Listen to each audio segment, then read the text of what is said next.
जाति की थी और उसने उससे विनती की कि मेरी बेटी में से दुष्ट आत्मा निकाल दे। दुष्ट आत्मा क्या कर निकाल दे। हाँ, उसने उनसे कहा पहले लड़कों को तृप्त होने दे क्योंकि लड़कों की रोटी लेकर कुत्तों के आगे डालना उचित नहीं है। यहाँ एक लेडी आई है जिसकी क्या है, बेटी जो है वो बीमार है। अब यहाँ देख रहे हैं कि एक वो चल रहा है कि प्रभु यीशु मसीह कभी अकेले तो होते नहीं थे, समझ रहे, हमेशा उनके साथ भीड़ होती थी। और जब वो आके वहां तो वो विनती करी, यहाँ आगे वचन में लिखा हुआ है कि उसने उससे विनती करी, है ना। वो वैसा नहीं कि उसने रौब से आके बोला कि मेरी बेटी में तो दुष्ट आत्मा निकाल दो या ऐसा कर दो या वो मतलब बीमार है उसे चंगा कर दो, ऐसा नहीं बोला। उसने विनती करी है। प्रभु यीशु मसीह ने ना उसको बड़ा टेढ़ा सा जवाब दिया है कि लड़कों की रोटी लेके और मतलब कुत्तों को आगे नहीं डालते। अब ऐसी कोई बात घर में कोई आए और मैं उसको इस तरीके की बात कर दूं तो वो कहेगा अब मैं अंकल के पास मदद के लिए आया था और अंकल ने किस तरीके की बात करी। मगर ये वचन दोबारा से पढ़ेंगे, वो मुझे बहुत अच्छा लगता है ये वचन जी।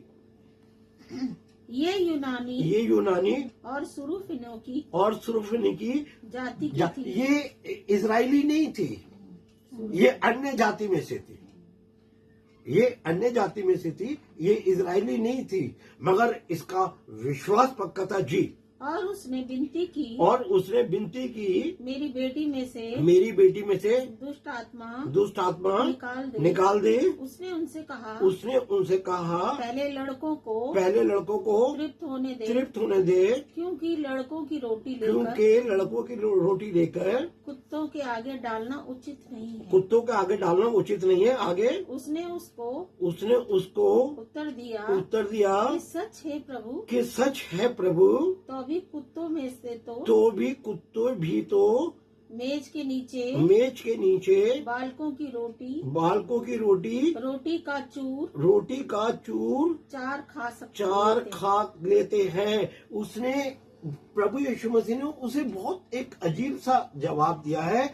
मगर उसने क्या करा, उसने जब भी प्रभु यीशु मसीह से ये कहा कि कोई बात नहीं भाई, जो बच्चों की रोटी जो नीचे गिरती है ना चूर चार जो टेबल में, कुत्ते वही खा के क्या करते हैं अपना पेट भर लेते हैं। उसने बिल्कुल किसी बात का बुरा नहीं माना। हम छोटी छोटी बातों में ना प्रभु का बात के बुरा मान जाते हैं। अरे प्रभु मैं ये दुआ कर रहा था, मैं ये दुआ कर रही थी, मेरा ये काम नहीं हुआ, मेरा वो नहीं हुआ। और ये आमने सामने बातचीत हो रही है। हम प्रभु से दुआ करते हैं, जब तक दुआ करते हैं हमें लगता है प्रभु हमारी दुआ सुन रहा है, सामने है। और जब हमारी आंख खुल जाती है तो कहीं कुछ नहीं होता। ये लेडी सामने बातचीत कर रही है, इसके सामने सारी बातें हो रही है, मगर उसने अपने विश्वास को नहीं खोने दिया। हमारा क्या है, दुआ करी और काम नहीं हुआ, हमारा विश्वास फुर, कुछ नहीं हो रहा है। यहां इसके सामने प्रभु बोल रहे हैं। देखिए आपके सामने सारी बाइबल खुली हुई है इसके सामने। इसने किसी बात का बुरा नहीं माना। इसने ऐसा नहीं करा कि ये यहां से उठ के चली गई प्रभु के बीच में तो और बाहर जाके कह रही है देखो मैं तो गई थी मदद मांगने के लिए और प्रभु ने मुझे ऐसे कोई कुछ बात नहीं करी। प्रभु उससे ऑर्डली बात कर रहे हैं, किस उसमें बात कर रहे हैं, क्या कहना चाहते थे उसको, उसके विश्वास को कैसे चेक कर रहे हैं, है ना। कितनी बार प्रभु हमारे विश्वास को भी चेक करते हैं।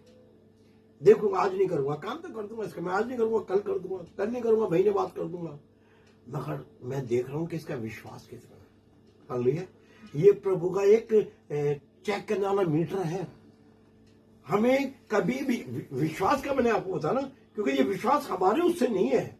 हम कहते फिर भाई बहुत विश्वासी है, 4 घंटे बाइबल पढ़ता हूँ, 36 घंटे दुआ करता हूँ, मैं ये कर सकता, कहते फिर जब तक खुदा ना कहे कहीं कोई बात नहीं बनेगी। समझ रहे हैं आप बात के लिए।